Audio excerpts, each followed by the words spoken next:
Ivo, the floor is yours. Yeah, thanks so much. And thanks for having me here to talk about this. I thought it'd be a good idea to just not add like a lot of ideas that are so central to our discussions just yet, but actually go more into the way these ideas live in us and also the mechanisms and dynamics of transformation, and to also give you a felt sense of that. So the bridging between theory and praxis, that to me is always what I try to do.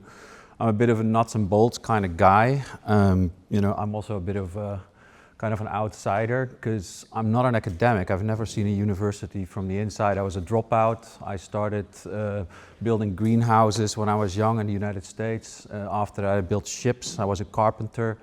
Then somehow I wound up in IT doing kind of network stuff for a big commercial law firm in the Netherlands. And after that I became a journalist. I studied journalism for a couple of years and did that for 10 years. Moved on to communication for other organizations. Then I went into coaching because what you see on the right there is me becoming a really good devotee of Zen Buddhism. So this is my monk's ordination.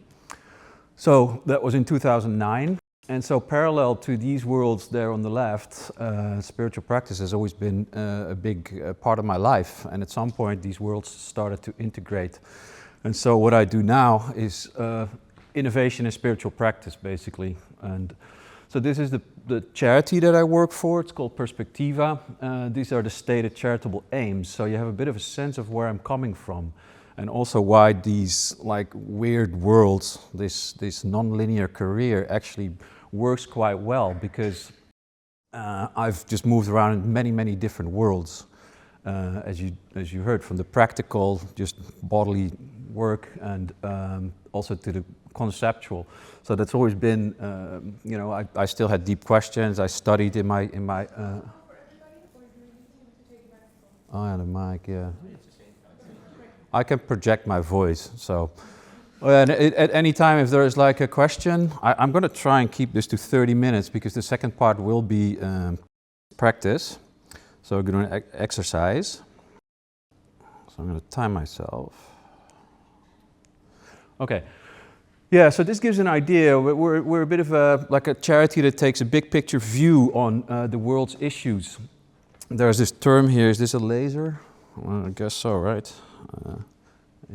Well, you can see Metacrisis.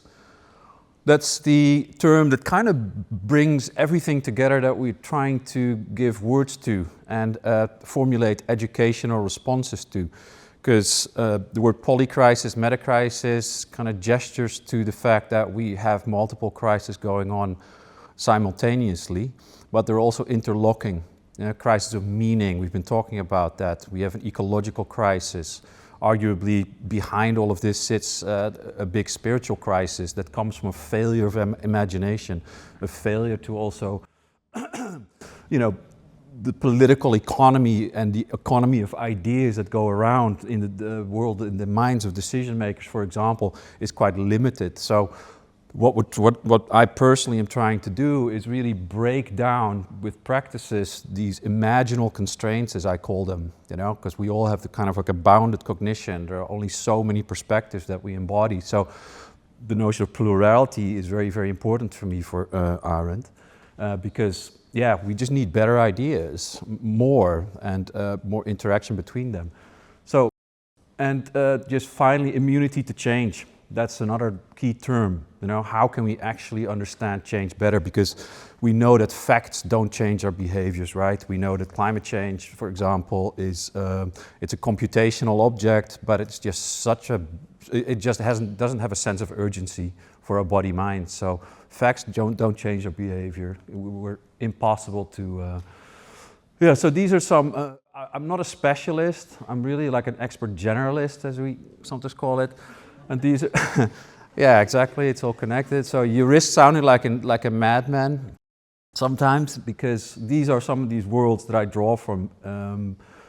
I research across all of these domains, because if you look at all the causalities that are at play for the metacrisis, the level of complexity, you actually need to start sourcing ideas from all these different worlds. So consilience is kind of the binding term that I use to describe kind of like what I do. It's a job title I gave myself, Director of Consilience. Anyway, so we don't have to linger, but here again, to just bring it home, and where I'm coming from is this notion of a time between worlds. Like arguably, we can say that modernity as we know it is ending.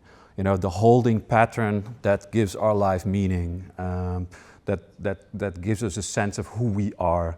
And we're going to drill down into that. And so the world that we're going to is not yet formed, but change is certainly happening. And so this time between worlds means we're in liminal territory, as Zach Stein calls it here. The liminal is, the space where, as he says it, it's on the foundations, metaphysics, religions, deeper codes and sources of culture, which is all education, really. It all comes back down to education, right? So we can start to imagine anew.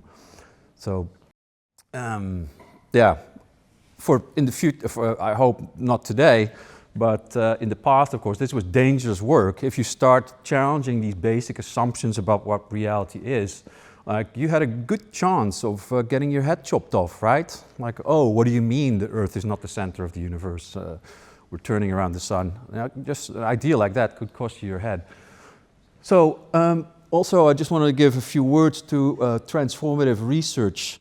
And again, what I'm trying to kind of gesture towards, what the territory is that I hope that we can enter, and partly in practice, and that is the depth of the work. So here is a model that has three ways of learning.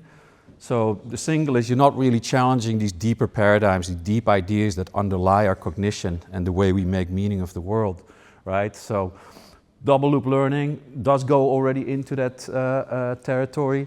So what you do is you also sink deeper into the unconscious. So the big invisible assumptions that you have about that it is what you are actually researching, you may not question those, but here we're trying to do that. Right? And again, I'm hoping to give a bit of a felt sense of that later on. Triple loop really goes deeper, right? You're working on paradigmatic level. Like this stuff just generally doesn't enter into our everyday consciousness, because that would be too energy inefficient, sorry, taxing. So yeah. 3 sessions, I hope they will be coherent. So there's a through line that I have in mind. And one looks at our stuckness, you know, where we are. I heard some discussions today about, wanting to go beyond, right? So I think it was Max that I overheard saying, like, I want to think beyond this. So we can start to explore some of these boundaries of stuckness, but also on a personal level, societal level, up to us. Enabling action, that will be session 2, and then ultimately, what does it mean to actually live in this space of novelty, of unfolding, as I call it? So, because we're moving, action is always happening. It's not just what we take as individuals, but, Heraclitus said you never step into the same river twice. All is movement, reality unfolds. So we're going to see if we can align with that. So, to enter this territory of stuckness, I think it's quite helpful to start getting a sense of our body-minds and what it's actually doing. How many of you are familiar with this paradigm in neuroscience and cognitive science called active inference, predictive processing?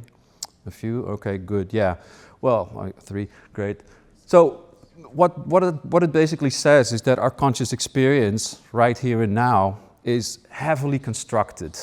Some of the thinkers in this field and researchers in this field say this is a controlled hallucination, right? It's a dream, Anil Seth, for example, says. We dream up this reality. Well, you may have the assumption that you're perceiving reality as it is actually is, right? Like including with distance, subject, object.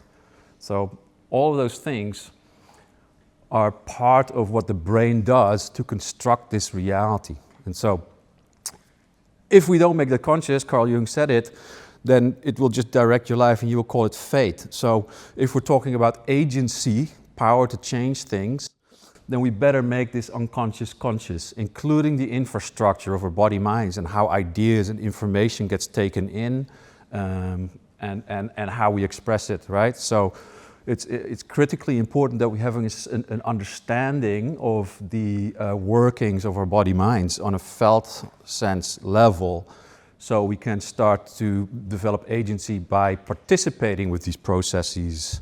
So not just like taking in a new idea, like, oh, that's great, or fighting to have new ideas enter us.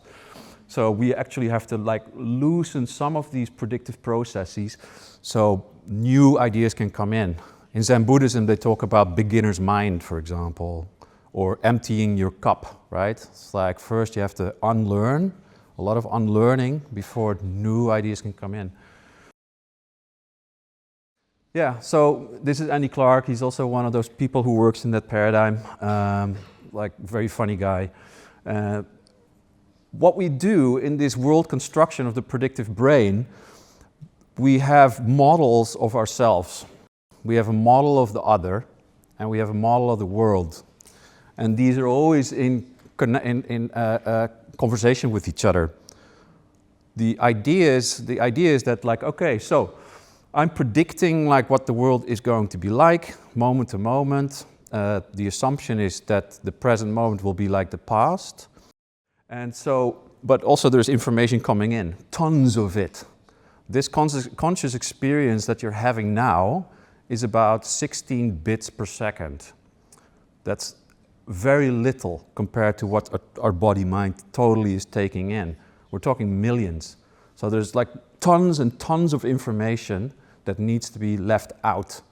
So these priors, these models actually are super helpful because they enable action, right? It's like very energy efficient. So you don't have to make conscious decision every time you wake up and in the morning figuring out what the world is or how to make a cup of coffee. So you could just go on and on and on and do stuff, right? So without being overwhelmed by too much information.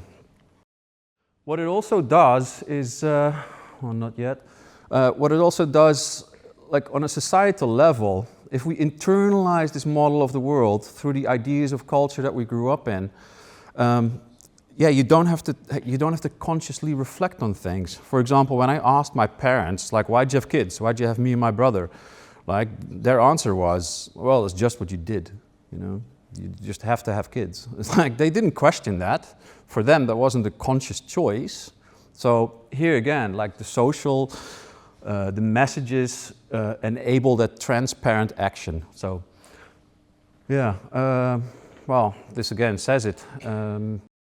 Yeah, one more thing is, like, if there is too much, if the model, the predictive model that runs on our minds and new events happen that we can't predict, then we experience surprise. This is called a prediction error. And this is how the brain also updates its model of the world.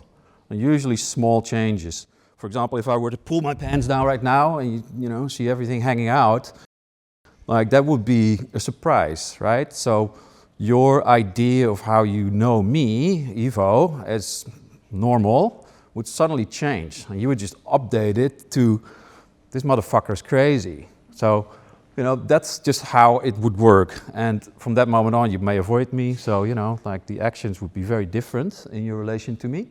So that belief updating is a very important thing because, you know, we need a sense of urgency. And our body-mind is historically not evolved to deal with information that is not urgent. Because it's only the most urgent information that makes it into the queue and makes it into consciousness.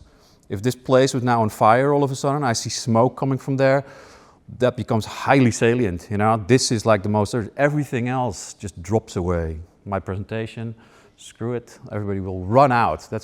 But if it's slow, like climate change, you know, that's why we don't change our actions very much. And there's no political will, because it's just too slow. It never jumps the queue. We may have a flood here and there, and we're like, oh, you know. So anyway, yeah, like these priors, as I call them, that's like a term that I use to well, I'm broadening it. I want to take it out of the vernacular of cognitive science and neuroscience to include everything that sits as infrastructure behind your thinking, action, emotion, and therefore it's also embodied, as I said. And so, for example, our actions are already from a very young age structured to so that we behave in a particular direction and towards particular things that we think are important to us, that we highly value. So what you see here is, this is from Dan Siegel. He's done tons of research on how people fall into 3 broad categories, and these are styles, like how we attune to the world, that gets developed probably between like 0 and 3 years of age. So this is before your autobiographical memory kicks in. So this sits deep in your procedural memory. So this doesn't get questioned anymore. This is like a baseline way that you interact with the world. Agency is one, again, very important. So this is this is one that actually people who are dominant in this vector, as Siegel calls them, will seek out power, for example. They want to assert their will. They get very frustrated if they can't get what they want. You see that frustration and anger. Some of these styles of behavior that can come with people who are anchored in this particular style of being. Yeah, bonding is the second, ABC. It's very easy to remember. So people that maybe even under threat will like seek out proximity. You know, they will seek connection with other people, and that is their style of interacting with the world. So just to say, uncertainty, these are people who generally want to think about the world and try to do what I said about the prediction, you know, create maps, navigating the uncertainty. So anxiety can be the dominant emotion for those people. So again, here, just to give a sense that these priors, these styles of cognition are pretty deeply rooted and hard to change. This is stubborn stuff. Yeah, not to harp on it too much, but this just is to say that like the more present we are, the more we slow down, and I'm going to ask you to do that in a few minutes, in 15 minutes. Like this structuring of information coming in through the body-mind is what the brain does, more or less top-down. That's where your ideas are living. And so the way it makes sense of present moment is through interpreting these incoming signals of our perception, of our eyes, etc., feeling.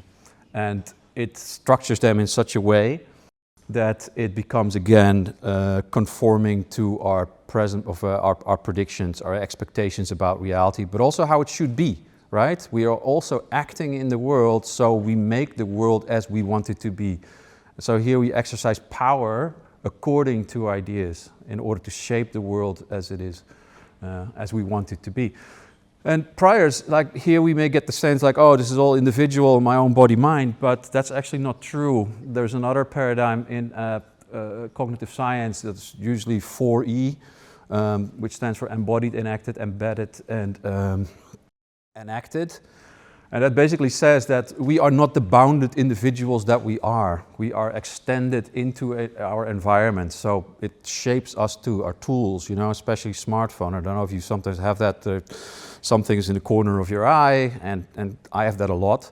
Like, and I think, oh, it's my smartphone giving me some kind of message, and it can be just like a book or a card or different shape. So this is just like one example. Sometimes you feel a vibration maybe in your pocket, right? That's your predictive brain. You look, oh, I didn't get a message, but I felt it vibrate.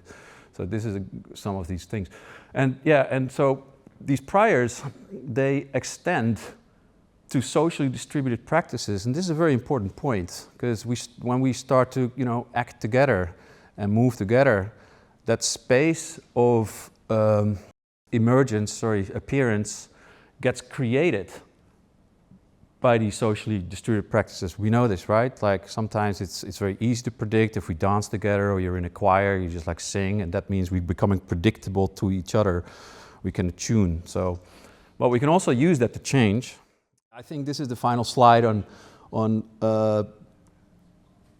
historical modes of thinking that have emerged through our history, our psychocultural history, with rational being the one that we are currently living in. So, mythical modes of consciousness are older, but they still inform very much our rational kind of thinking. They sit underneath that generally. Not everybody gets the rational. Children, for example, have to grow through these stages before they can ultimately come to rational. Rational is kind of like the target point for growing up adults in Western society. So this is the way that we can then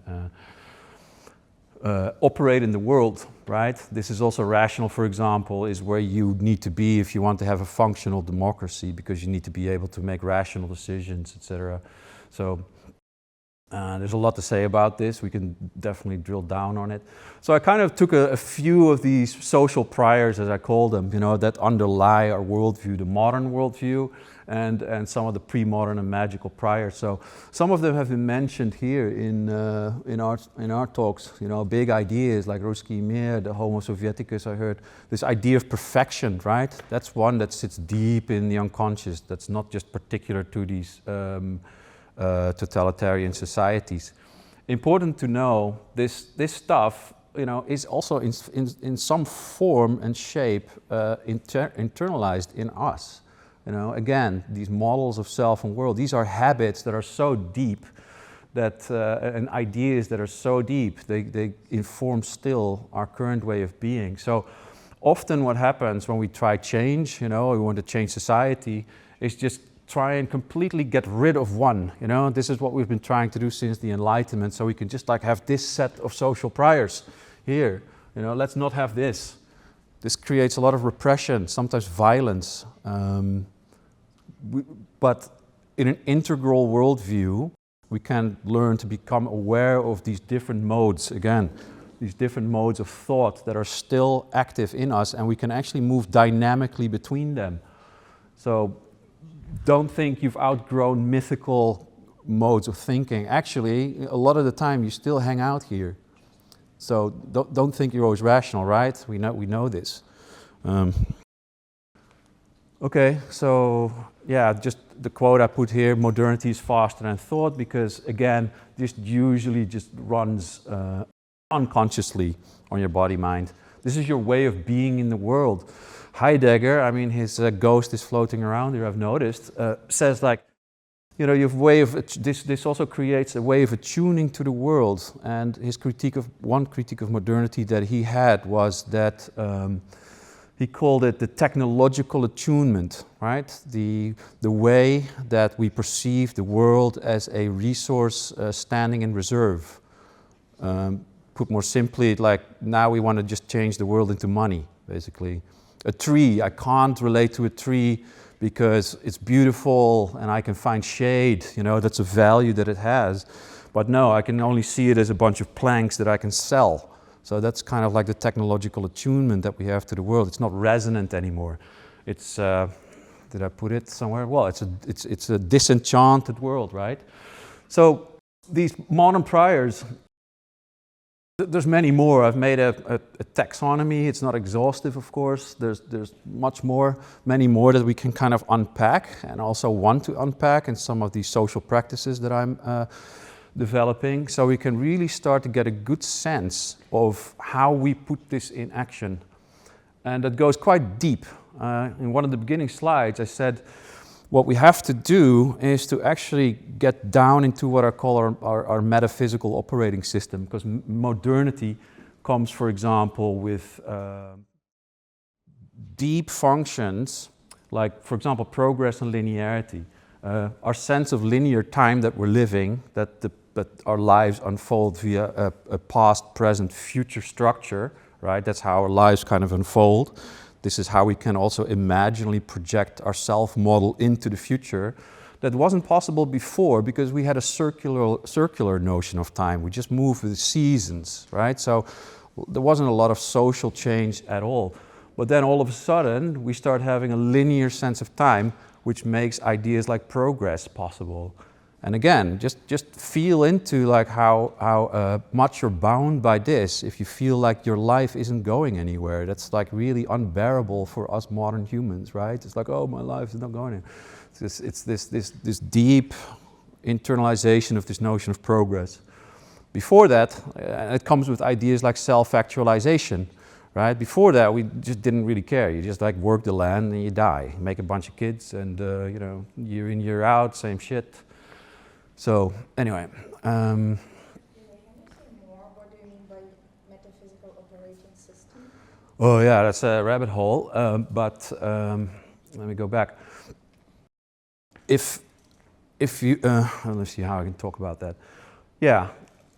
For time, I think, is like one of the big examples that I always use, this sense of linear time and how that happens. But over time, behind these modes of thoughts, we also started to make jumps in the psychic space. For example, the first-person perspective is a space in which you can only like observe your own will, your own actions, your own ideas, and you don't really have so much of like a theory of mind of like that someone else also has like a rich inner life, right? There is like a very limited sense of space. Children still live in this before they develop a sense of self, and so they are more or less fused with their environment. The subject-object distinction is not yet very clear. As you just go over time, you learn to inhabit different perspectives, and you can also just relate to the world in a very different way. For example, if you bring to mind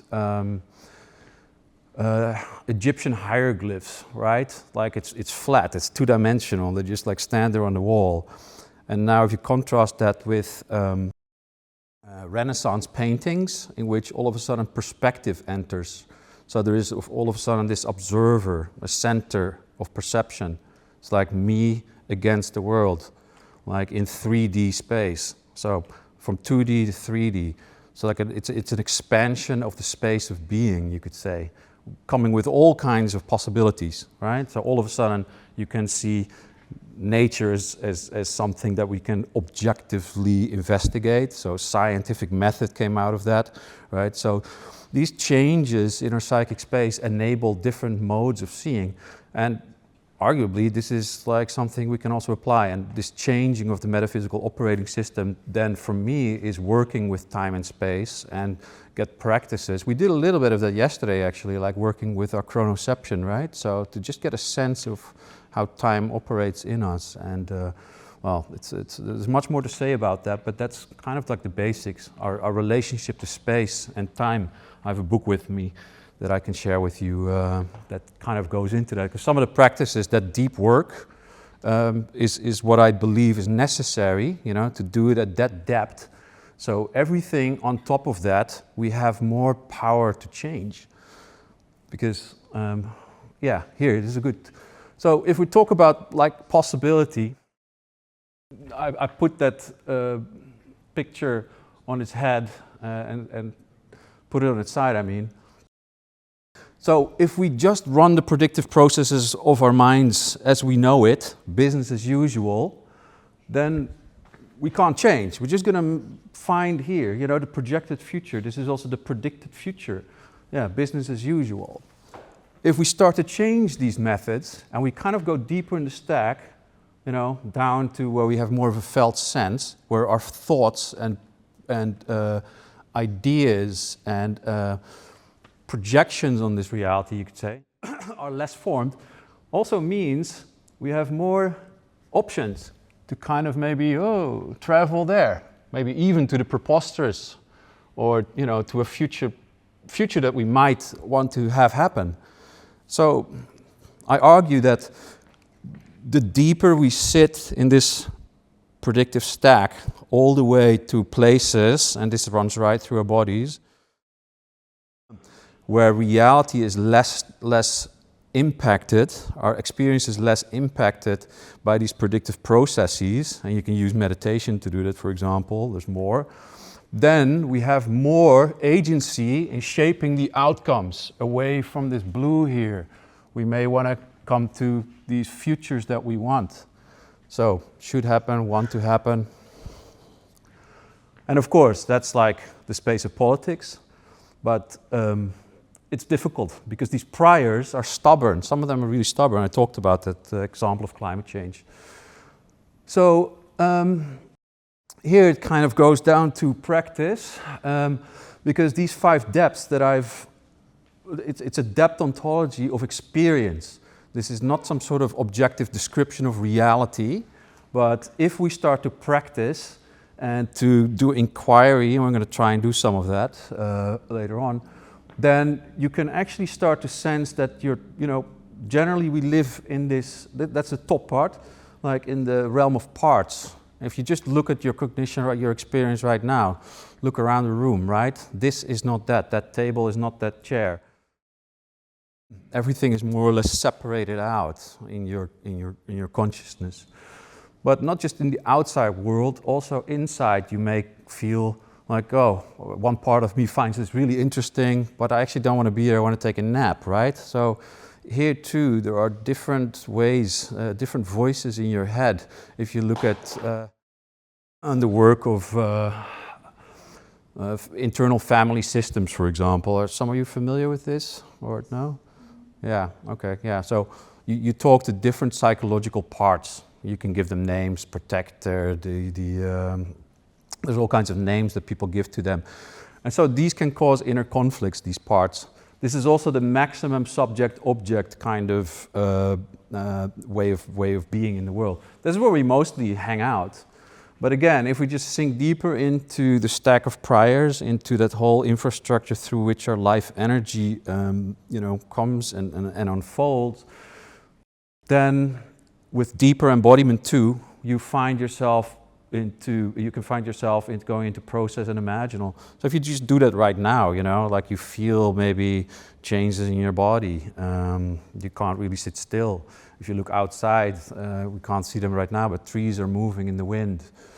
So everything is always in process. Even this building, is it going to be here in 1,000 years? Probably not. So, even though it changes very slowly, change is certainly happening. And sometimes it happens fast. So just quickly, essential presence is again, this is the first non-dual layer where subject and object actually completely fall away, but there's still distinctions to be made. Essential presence is you realize that your awareness is actually prior to all the content that I just named in it. This space of consciousness is prior to all of that. Like you can even sense into that right now. Like I'm in your consciousness, but that awareness is prior to that. And so that presence of awareness is something, again, that we can also attune to. These last two, they are usually very, we can't just access them right now, but it's a bit much. I gotta watch time.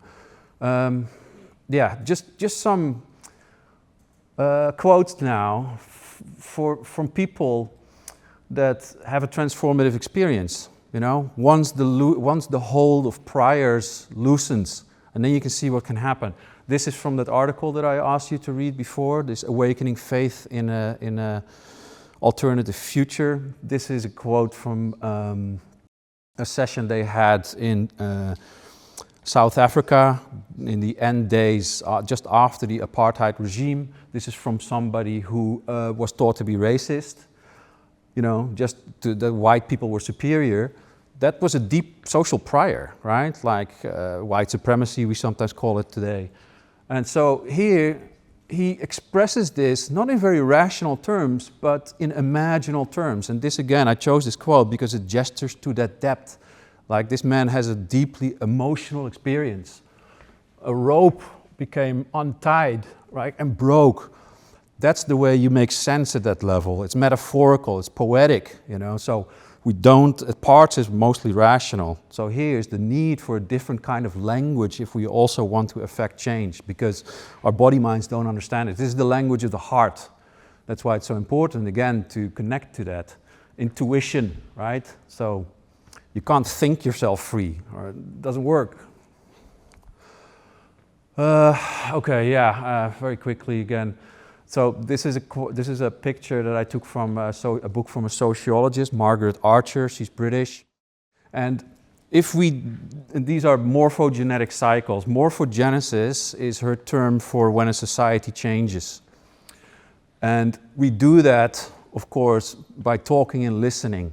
And institutions can actually house this. What we've been doing here is this. I can send you more links to it if you find it interesting. But this speaks to natality, right? I put it there. So we can do this personally, but we can also do this collectively. And these generally take a lot of time. If we're a small group, we can do it really, really quickly. We can evolve our social structures. We can also bury them. We can choose that consciously, but we have to do it at deeper levels, as I've been arguing. So yeah, natality, the introduction of novelty. If you want to change a system, you want to introduce novelty. Epstein, with his new words, he tries to do that in that way. We can also find different ways. We can find imagery that are resonant. Here again, that's another term. So we don't want to just analyze and kind of try and shove new ideas in people's heads. No, that doesn't work. So this is just something we don't have time to double click on.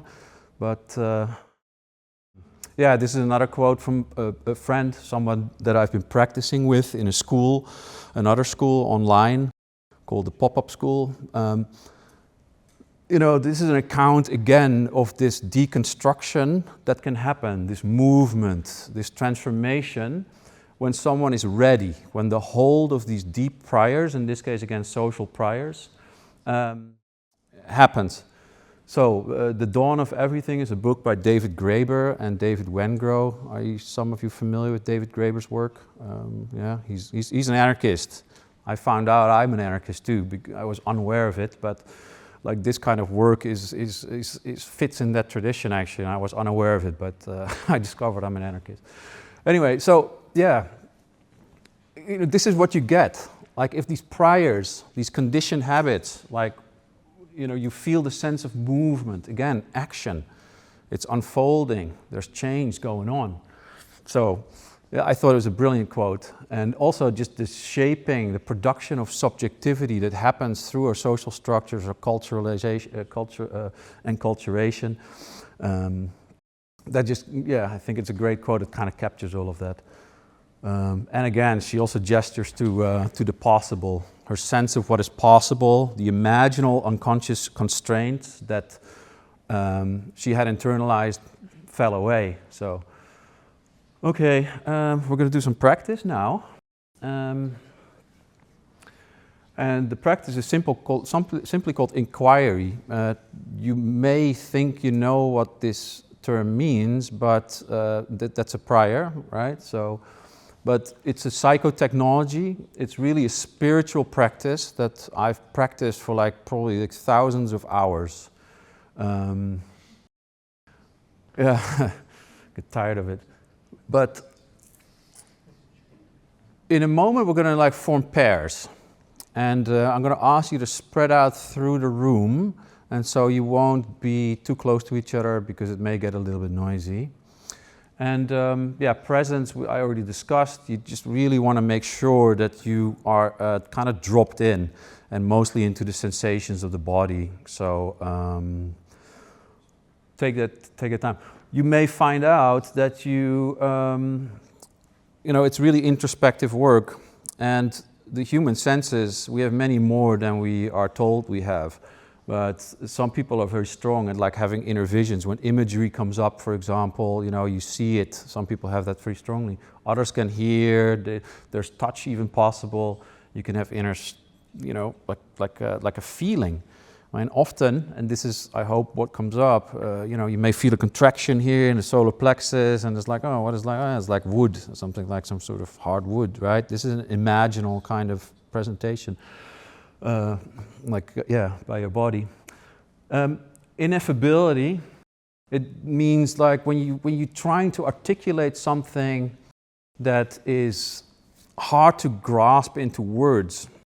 It's very important. Like when they did research into talk therapy, some people just talk about oh yeah, my mom, she was so bad to me, and they just tell the story.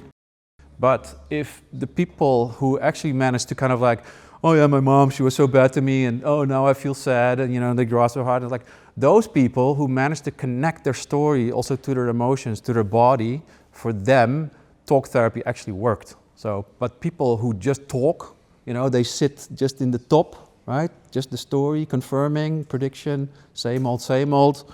For them, change was not possible. So, try and see if you can connect to the body, see if you can find the new, let the new emerge. So that's also where the gap is. So we're going to work with a question. You may have noticed that if you ask a really deep question, someone, and you don't know, there's this gap, there's silence. Your predictive processes don't jump in with the answer straight away. So we have space. That space is what we're exploring. Yeah, I already told this, everything has changed, so your experience unfolds. So again, try and connect to the body. And the other person, one person will be speaking, and the other will listen. So if you are listening, the one, just sit there. No need to go, oh, nod, and you know, oh yeah. You just listen, non-judging, attentive, and lend your nervous system, lend your presence to the other person. So be with them, not over them, right? So, okay, this is a good time to form pairs. So find a partner and put your chairs relatively close together. Do it. Yeah.